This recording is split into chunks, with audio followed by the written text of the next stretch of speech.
Hello, everybody. It's me, Lynn Tackett. And Shawn. And welcome to Tackett and Tackett Entertainment. And when you think of the best third-party companies or best video game developers, usually the names that come to mind are Nintendo, and for a lot of people, Sony, Square Enix, and Bethesda, and all these companies. But one name that should be near that top, or maybe at the top of third-party companies at least, is Capcom. Is Electronic or... Oh. Shut up, Shawn. Yeah, Capcom. Capcom, yeah, I know. Yeah, as of late, I don't think there has been any company hotter than Capcom. Even if you're not the biggest fan of a game, of theirs. Yeah. From Resident Evil 2 to Monster Hunter Rise, Monster Hunter World, all these games have been hugely popular, getting critical acclaim, winning awards, and making fan satisfaction. So we're going to make a case, Shawn and I both are going to make a case for why Capcom should be named the best third-party company. First off is consistency. Yeah. Their games have been consistently great over the last 4 to 5 years. Yeah. They have put out one great game after another. From Resident Evil 7, Devil May Cry 5, Ghosts and Goblins Resurrection, I don't care what any of you casual phony video game critics say, that game is incredible. Yeah. Capcom has just made one great game after another. Let's not forget Megaman 11 and re-releases of Dragon's Dogma. Phoenix Wright, Ace Attorney. Ace Attorney, and Okami. Yeah. All of these games are showing why Capcom is one of the best this industry has. Don, one game that you loved theirs was Zack and Wiki. Zack and Wiki. Boy, that was released back in 2007 for the Wii.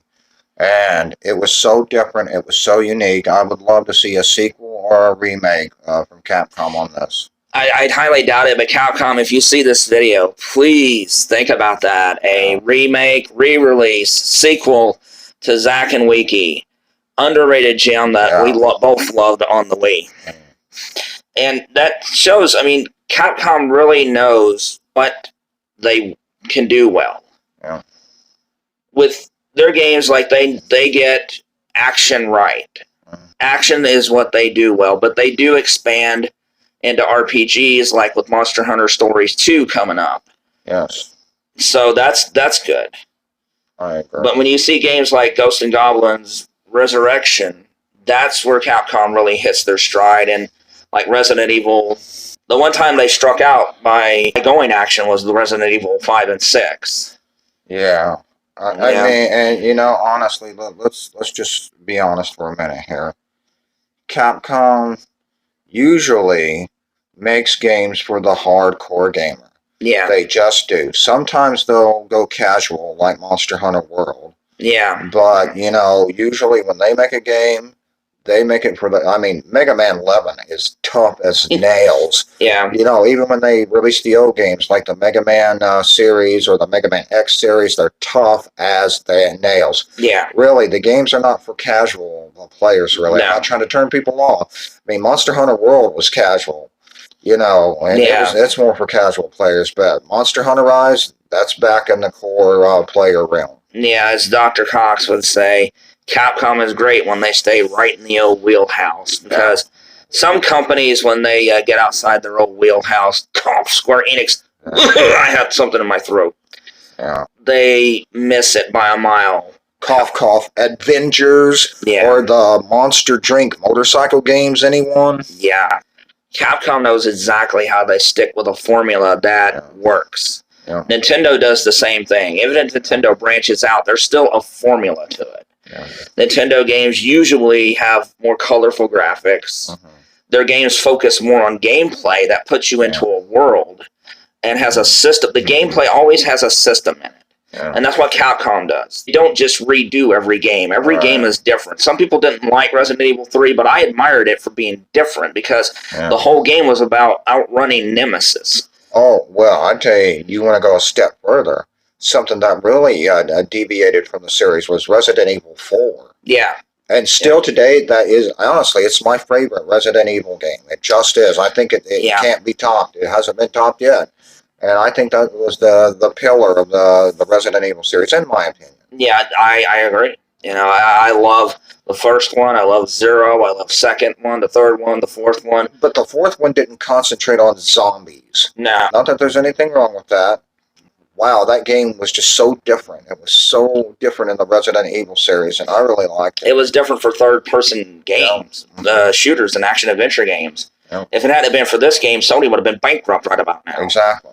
Yeah, I mean, Resident Evil 4 is like just about 70% of your third-person shooters now take something from that game. They did. That's why it was so revolutionary. Yeah, it's the most influential third-person action-adventure game since Ocarina of Time. So I don't think people realize just how many times Capcom has revolutionized the industry. The only company that's revolutionized the industry more is Nintendo. Yeah. Street Fighter 2, Megaman, Resident Evil, and now Monster Hunter. The way it's done with role-playing games and stuff. Capcom has done a lot for the video game industry. Devil May Cry.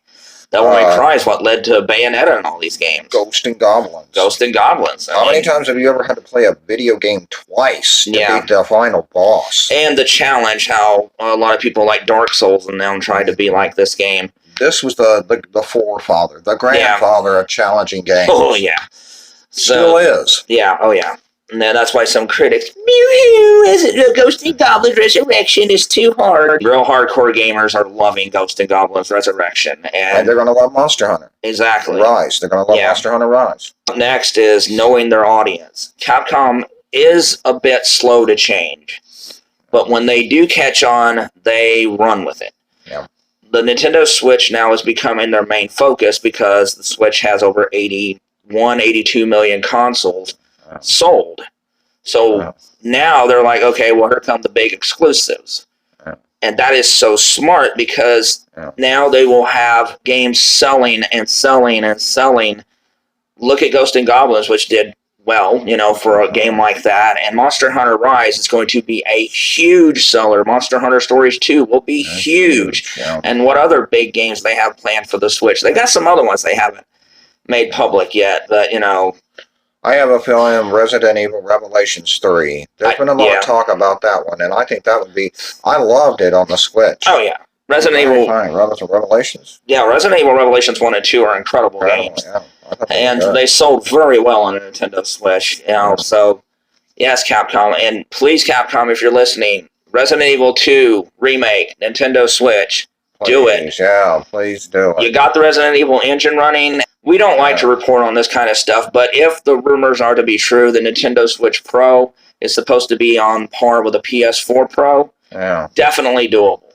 Bring Resident Evil 2 and them to the Switch Pro, and we'll get it day one. Yeah, that's the truth. Yeah. Lastly, I think we got to talk about the future for Capcom, and I think as long as Capcom keeps doing what they're doing, and expanding, I think, with new IPs. Yeah. They have some of the best franchises in the industry, but you do have to expand.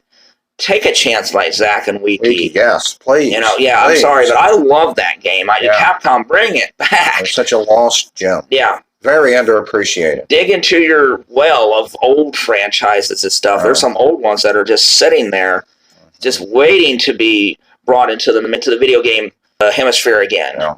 So Capcom, you're on a roll right now, but let's keep that going. Let's make sure that the momentum keeps going, because that way you won't have, because 2020 was a little bit of a slow year for Capcom, but this year's really picking up. Yeah. So if you want to not have slow years, remember, Nintendo Switch is your friend. Yes. Yes, it's great to make games for the PC and Xbox and PlayStation and them, because there's big audiences there too. But the Switch is proving that third-party games do sell on the Nintendo Switch. The hardcore games do sell on the Switch. Exactly, and that's what Capcom really shines, is when they do hardcore games. Like Monster Hunter World, I'm not going to dump on the game, but after all the updates and stuff, and it got more challenging, people are like, oh, Monster Hunter World's much better now. Well, thank goodness, because when it was a casual game, I don't know. I mean, they took out half the monsters, half the weapons, half the classes and magic. I mean, they basically watered the game down. Yeah. And by the time they did add some stuff, it was too late. Yeah. Then it's just like Rise is getting people who normally don't like Monster Hunter games because of how fun it is, and it's challenging. Yeah. But they're also learning the Nintendo way. challenging but accessible. They're making yeah. everything more streamlined and accessible, but with Monster Hunter Rise, they put the challenge back. You still have, like, you can customize your weapons and everything, so keep going, Capcom. You hit it right out of the park. A lot of people are calling Monster Hunter Rise the best Monster Hunter game, and I can see why. So keep it going, Capcom. This is fantastic, and if you ask me right now, there's no better third-party company than Capcom. That's just my opinion, and that's how I see it. I agree, and don't listen to some of these watered-down, weak, lazy critics who are giving the games low score. Monster Hunter Rise is a great game. They can't even get their criticism right of the game. You know, a Game Informer, what a joke, said that it was a little too difficult and stuff, and then IGN France said that it was too simplified, and I'm like, are you even playing the game? For the people who think, oh, you just don't make it when 9 Nintendo games get Game of the Year, I was so happy when Resident Evil 2 got over 90 Game of the Years in magazines. The Resident Evil 2 remake was incredible. If you weren't going to give it to Fire Emblem Three Houses, which is what I thought should have won, then Resident Evil 2 was a great pick. Yeah. You know, not Death Stranding. And let's remember, folks, also, a lot of these critics gave Cyberpunk 2077 a 10. A 10! So, like, these losers are not to be trusted. Yeah.